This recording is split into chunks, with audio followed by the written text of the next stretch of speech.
어.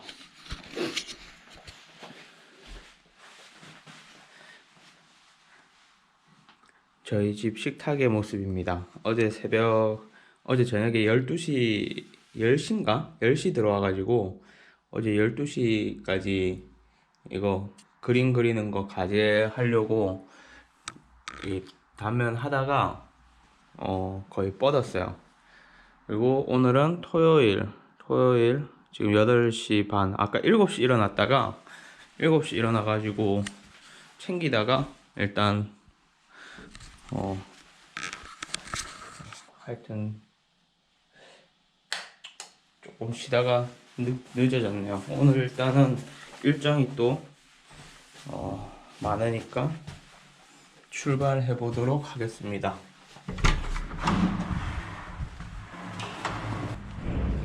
오늘 날씨는 별로 좋지 않네요. 비가 올 것 같아요, 오후에.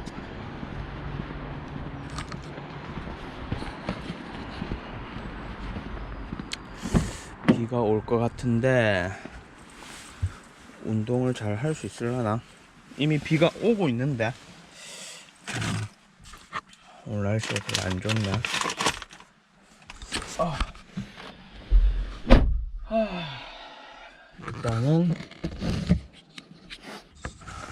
일단 첫 번째 목적지인 미용실을 가보도록 하겠습니다.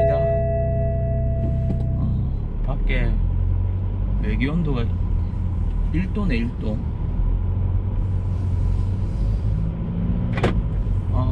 피곤하다.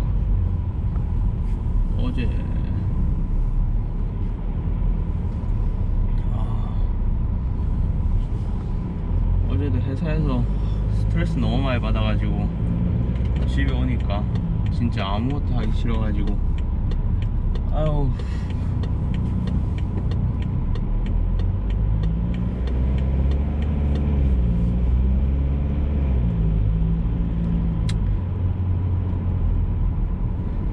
요즘 제 마음이 딱 그래요. 옛날에는 독일에 취직했으면 좋겠다 이런 생각을 가지고 살았는데, 취직을 딱 하고 나니까 비자만 어떻게 좀 처리됐으면 좋겠다 이 생각을 막 했었어요. 근데 비자가 또 해결되고 나니까 일하는 게 또 너무 힘든 거예요. 일하고 있으니까 결국에는 한국 가고 싶다는 생각 되게 많이 하는 것 같아요.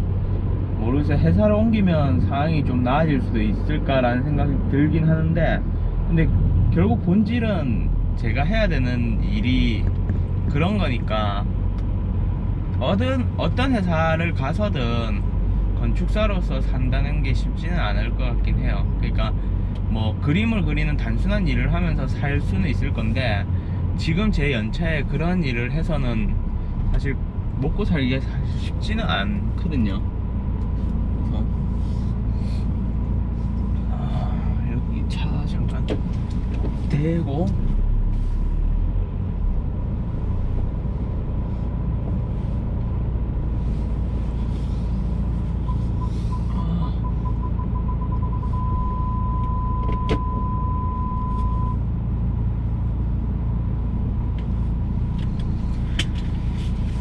미용실.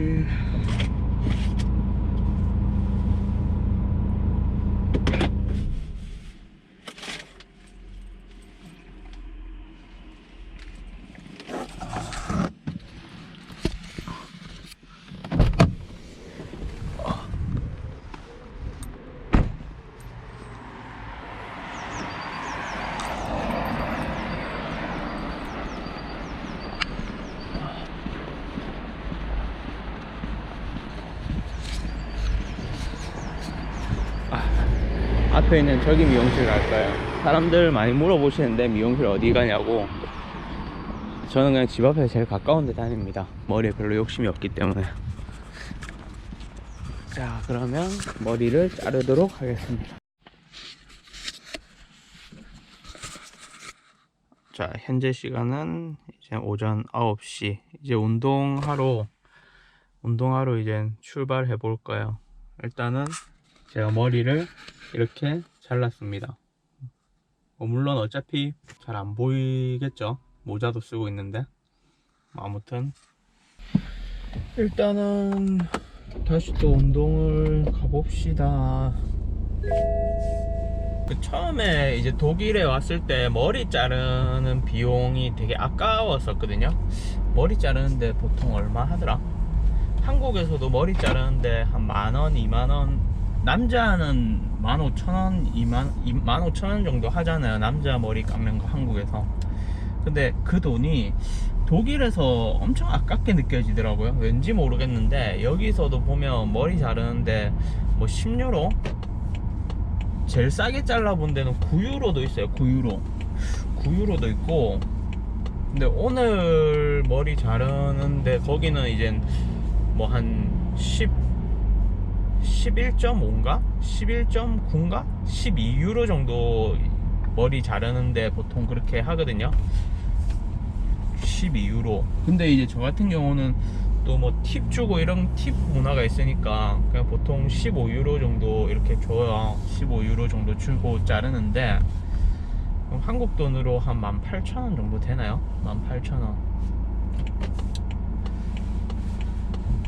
근데 이제 한국이랑 비교했을 때 엄청 비싸거나 이런 거 같지는 않은데 머리 자르는 비용이. 근데 이제 좀 한국에서는 그냥 머리를 그냥 머리 좀 다듬어 주세요 이렇게 얘기하면 다듬어 주세요 이렇게 얘기를 하면 보통 머리를 다 그냥 길이나 이런 걸 적당히 잘 잘라 주세요. 그리고 아니면 무슨 헤어스타일을 뭐처럼 해주세요 이렇게 얘기만 하면 그냥 적당히 알아서 미용하시는 분이 알아서 잘라 주시는데 별 걱정할 게 없는데, 독일에서는 머리 자르는 방식이 조금 달라요. 그러니까 이 사람들한테는 어떻게 머리를 자를 건지 설명을 해줘야 돼요. 그러니까 그게 이제 힘드니까 사람들이 이제 미용실을 잘 안 가고 집에서 자르는 사람들이 되게 많단 말이에요. 그러니까 뭐 저도 이제 집에서 몇 번 잘라봤는데 저는 그게 저 마음에는 되게 들었었거든요. 제가 머리를 자른 걸 되게 마음에 들어 했었는데 괜히 뿌듯해하고 그래 막 이상한 좀 그런 게 있었어요. 근데 그러니까 TV에서 보면 그 기안84님인가? 그분이 그러잖아요. 머리 혼자 자르고 막 만족스러워 하는데 주변 사람들 되게 안타깝게 생각하잖아요. 그런 것 같아. 독일 사람들도 그거 가지고 아무도 얘기는 안 하는데 미용실에서 머리를 자르면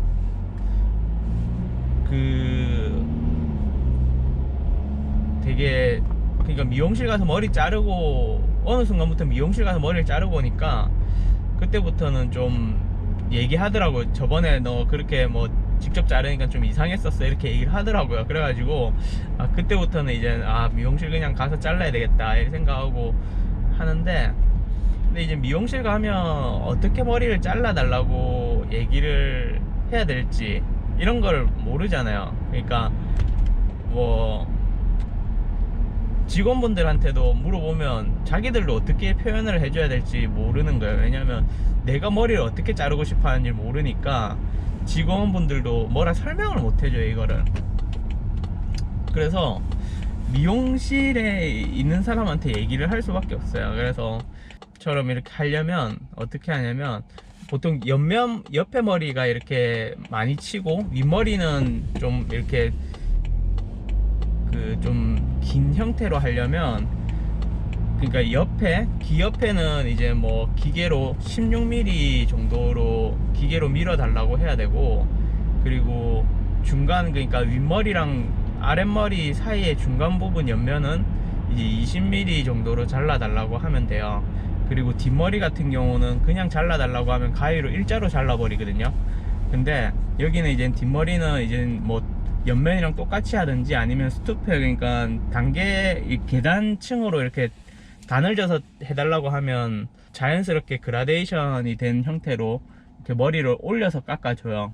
그리고 윗머리는 가위랑 그 빗으로 이용해서 잘라달라고 이렇게 얘기를 해야 돼요, 독일어로.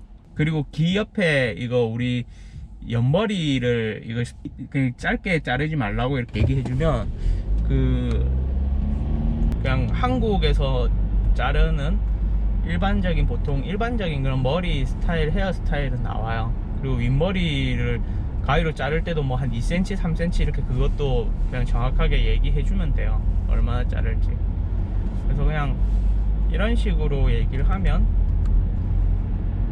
어렵지 않게 이해하고 잘라줍니다. 저만 그러는 게 아니고 독일 사람들 다 이렇게 머리를 잘라요. 오늘 그 미용사 아줌마랑 막 이런저런 얘기하다가 얘기한 게 이제 독일 사람들 같은 경우도 그냥 아무렇지 않게 와서 그냥 잘라달라고 하면 자기들이 그냥 알아서 잘라준대요. 근데 독일 사람들은 독일 사람들한테 맞는 그 머리 스타일이 또 있기 때문에 그렇게 잘라줄 수가 있는데, 이제 외국 사람이 와서 그냥 잘라주세요 이렇게 얘기를 하면 이제 자기들은 또 자기 나름대로 또 그 생각을 하는 거야. 이제 외국 사람들은 머리 스타일이 다를 건데 이 사람은 어떻게 머리를 잘라줘야 될까, 이게 고민이 엄청 많은 거죠. 그러니까 그래서 가장 정확한 건 외국에서 머리 자르려고 한다면 그러니까 이렇게 정확하게 얘기를 해주는 게 좋아요. 근데 요즘 고민이 많아요. 고민이 많고, 아까 얘기했던 것처럼 독일에 올 때는 사실 내가 여기서 뭐 학교나 갈 수 있을까, 학교 가서 또 졸업이나 할 수 있을까, 졸업하면 취직할 수는 있을까, 그때 되면 내가 나이가 몇 살일까, 사실 이 고민밖에 없었어요. 이런 고민을 가지고 왔었고, 그리고 이제 유학을 왔지만 이제 학교를 가지 않은 상태에서 취업을 하게 된 거죠. 취업을 하게 됐고, 생각보다 좀 지름길을 통해서 왔던 것 같아요. 지름길을 통해서 왔고, 그리고 지름길이었던 거는 틀림없어요. 틀림없는데 일상생활에서는 전혀 문제가 없거든요. 그리고 아까 뭐 미용실 아줌마하고도 뭐 얘기를 했지만 전혀 독일어에 대해서 전혀 부담이 없다. 그냥 뭐 한 3년 정도밖에 안 살았는데 뭐 언어적으로 이렇게 얘기를 잘하는 게 참 신기하다 이렇게 얘기를 하지만, 저는 직업적으로 엄청 되게 많이 힘든 그런 걸 많이 느껴요. 그러니까 언어적인 것도 언어적인 거고, 일반 생활 독일어가 문제가 아니고 전문적인 용어들, 그러니까 업무적인 용어들, 업무적으로 내가 해야 되는 말들, 이런 것들, 그러니까 독일 사람들도 사실 힘든 거예요. 독일 사람들도 힘든 부분인데, 그러니까 뭐 회사 대 회사로서 이렇게 사람들하고 그 핸들링을 해야 되잖아요. 그런 것들에서 오는 것들이 외국인으로서 사실 진짜 쉽지만은 않다라는 생각을 많이 하죠. 많이 하고, 그래서 이제 취직만 되면 그래도 좋을 텐데, 결국에는 취직만 되면 좋을 텐데 라는 생각을 했는데, 취직을 막상 하고 나니까 비자가 좀 해결되면 좋을 텐데, 아니면 영주권을 빨리 취득하면 좀 좋을 건데, 이런 고민이 또 있었고, 영주권을 이제 올해 연말 되면 취득을 하겠죠. 영주권을 취득을 할 건데, 근데 이제 일이 너무 힘드니까 또 고민이 되는 거예요. 일이 너무 힘드니까 이대로 내가 뭐 영주권을 취득한다고 해서 내 삶이 달라질 게 하나도 없다라는 생각을 많이 해요. 내 삶이 달라질 게 하나도 없을 거고, 그리고 그러니까 이 일을 계속 지속적으로 하기 위해서는 내가 뭔가 다른 방법들이 필요한데, 그런 것들이 그만큼의 또 시간을 투자할 수 있는 지금 여건이 안 되니까 그게 또 답답한 거죠. 그러니까 모든 원인은 한국 건축사 시험이에요. 모든 원인은 한국 건축사 시험 준비를 안 했더라면 사실은 어떻게 보면 이제 회사 일에 훨씬 더 집중을 많이 할 수 있는 상황이고, 제 입장에서는 사실 한국 건축사 이게 엄청 걸리거든요. 그러니까 외국에서 사는데 나이가 나중에 이제 40살 정도 돼서, 지금 회사 다니는 회사는 괜찮겠지만 나이 40살 정도 됐을 때 사실 독일에서 나이 40살에 회사에서 생활한다는 게 좀 많이 힘들어요. 그러니까 그 한국이랑 문화가 좀 다를 수도 있는데, 지금도 사람들을 만나면, 지금 골프 치러 가서 사람들 만나면 그냥 그 고용돼서 일을 하는지 아니면 개인 사업자인지 그렇게 많이 물어봐요. 그 이유가 뭐냐면 독일 사람들은 기본적으로, 건축사들은 전부 다 개인 사업자로 나와서 일을 하는 걸로 거의 생각을 해요. 왜냐하면 그 사람들도 다 그렇게 원하거든요, 다 기본적으로. 그래서 한 4년 5년 정도 경력을 쌓고 나면 회사에서 나와서 사는 게 일반적인 그런 그 루트인데, 근데 40살이 돼서 여기 독일에서 사무실 차려봤자 뭐 어떻게 일을 따겠어요. 사실 그게 쉽지만은 않거든요. 독일 사람들 상대로, 아니면 이제 뭐 한국 분들 중에서 뭐 교민들 중에서 집을 짓고 뭐 이런 일들 할 수 있겠지만, 또 그게 얼마나 그렇게 많은 일들이 있을까 그런 생각 들고, 그래서 사실 집중할 수밖에 없는 게 또 그런 것 같아요. 사무실을 오픈하신 분들도 꽤 있는 것 같거든요. 근데 거의 대부분이 공모전만 해요, 공모전. 그러니까 뭐 이런저런 공모전 같은 거 다 참여하고, 현상 설계 같은 것도 뭐 좀 이렇게 하고, 거의 알바 형식으로 많이 하는 것 같긴 해요. 그렇게 사무실 운영하기에는 뭐 금전적으로 사실 많이 힘들 것 같아요. 그러니까 공모전 같은 것도 뭐 상금을 받아야지 회사 사무실을 운영할 수가 있는데, 그게 뭐 나간다고 무조건 돈을 그러니까 벌 수 있는 것도 아니고, 그리고 사실 집을 짓는 게 그 현상 설계가 당선되면 큰 돈을 받겠지만, 이 현상 설계를 하는 사무실을 존속하기가 좀 많이 힘들다라는 생각을 많이 하는 거죠. 그러니까 독일에서 유지하는 게 쉽지만은 않을 거라는 거. 그러니까 만약에 내가 독일인이고 독일에서 정확하게 수주를 매일 할 수 있는 그런 상황이라면, 그렇다면 또 얘기는 좀 달라질 것 같은데, 왜냐면 설계비가 독일 같은 경우는 한국보다 설계비가 훨씬 더 세거든요. 훨씬 더 세기 때문에 한 2배, 3배는 되기 때문에 그냥 규모가 그렇게 크지 않은 일을 해도 그냥 꾸준히만 일을 받을 수만 있으면 소소하게 이렇게 사는데 큰 지장은 없어요. 지장은 없는데, 계속 불확실한 이제 베터베 베어베, 그러니까 현상 공모나 아니면 한국에 있는 것들, 그런 거 알바 같은 거 많이 하면 삶의 질적으로 일단 문제가 많은 거죠. 뭐 한국에서 사실 현상 설계 자체는 제가 참여할 수 있는 또 기회도 없고, 왜냐면 저도 이제 계속 고민하는 게, 한국의 현상 설계를 하려면 한국의 사무소를 개업한 사람이어야 되거든요. 한국의 사무소를 개업한 사람이어야 되는데, 한국에서 사무소를 개업을 할 수 있는지에 대한 것들을 고민을 해보면, 독일에서 내가 일을 하면서 한국의 사무소 한국 건축사가 있다고 해서, 라이센스가 있다고 해서 한국의 사무소를 차릴 수 있는지에 대한 그 여부가 쉽지만은 않을 것 같긴 해요. 그게 뭐 세금 문제도 있고 사실, 그리고 뭐 협회에도 좀 확인을 해봐야 되는 사실들이 있고, 그래서 한국 건축사로서 한국에서 사무실을 차려서 독일에서 살면서 한국에 있는 현상 설계를 참여를 한다, 이게 현실적으로는 쉽지 않을 것 같긴 하고,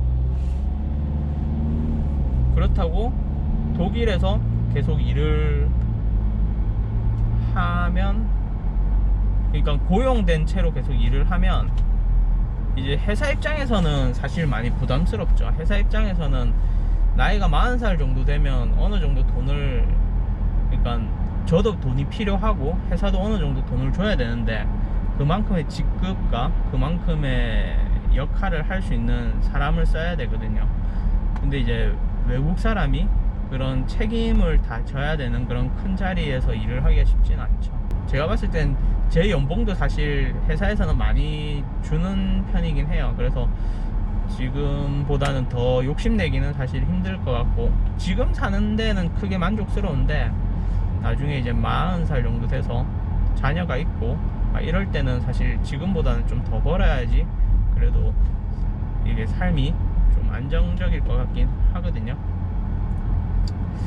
그래서 고민이에요. 그러니까 한국 건축사가 나한테 필요하다라는 생각을 많이 하고 있어요. 많이 하고, 40살 되기 전에는 한국에 그래도 좀 가서 한국에서 설계 사무실을 차려보면 어떨까라는 생각을 계속 가지고 있는데, 진짜 이런 현실적인 고민들을 사실 뭐 인터넷이나 이런 데서 보기는 쉽지는 않을 거예요. 뭐 외국에서 살면 다 행복해 보이고, 외국에서 살면 돈도 뭐 많이 버는 것 같고, 뭐 다 좋아 보이고 이렇게 하지만, 실상은 좀 뭔가 명확한 경계선이 있고, 내가 독일 사람하고 결혼을 하지 않는 이상 독일 사람들과 100% 거기에 이제 그 나라의 문화에 혼합되기가 쉽지 않다라는 거죠. 뭐 잘 모르겠어. 뭐 제가 독일에 아직 뭐 10년을 산 것도 아니기 때문에 뭐 10년 살면 뭐 그런 게 전혀 없을까 라는 생각도 좀 들고, 지금 독일에서 정주감은 많이 들어요. 정주감은 많이 드는데, 근데 세금이 너무 많다 보니까 고용주도 힘들고 나도 힘들고 다 힘들어요. 나는 먹고 살려면 얼마를 벌어야 되는데, 그 얼마를 벌기 위해서는 고용주는 그 2배에 가까운 돈을 내야 되는데, 그 2배 가까운 일을, 그러면 나한테 월급 주고 고용주도 남아야 될 거 아니에요. 그러면 내가 그 3배의 일을 해야 되는 거야. 내가 받고 싶은 월급에 3배는 일을 벌어줘야지, 돈을 벌어줘야지 내가 여기서 살 수 있는데, 매일매일 고민을 해봐야죠. 내가 그만큼의 가치가 있는 사람인지.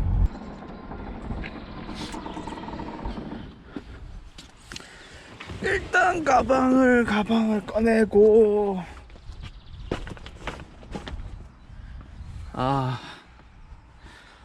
차에 이 극과 극의 좋아.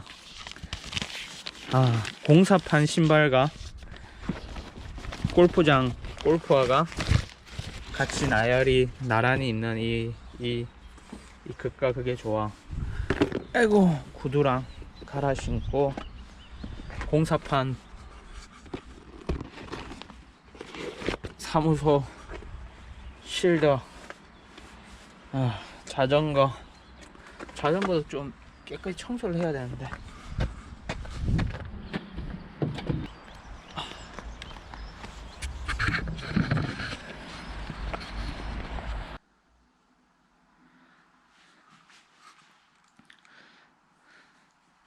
자, 제가 공부할 수 있는 공간을 다시 정비를 했어요. 정비를 하고, 제가 기존에 쓰던 그 램프가 제가 사용하기에는 상관이 없는데, 아무래도 이젠 촬영하기에는 플리커 현상이 너무 심해가지고, 일단 오늘부터는 전등을 바꿔서 작업을 할 것 같아요. 전등을 바꿨고, 그리고 책상도 이렇게 다시 정리를 싹 한번 해서 새로운 마음으로 4월 중순부터 다시 공부를 시작하도록 하겠습니다.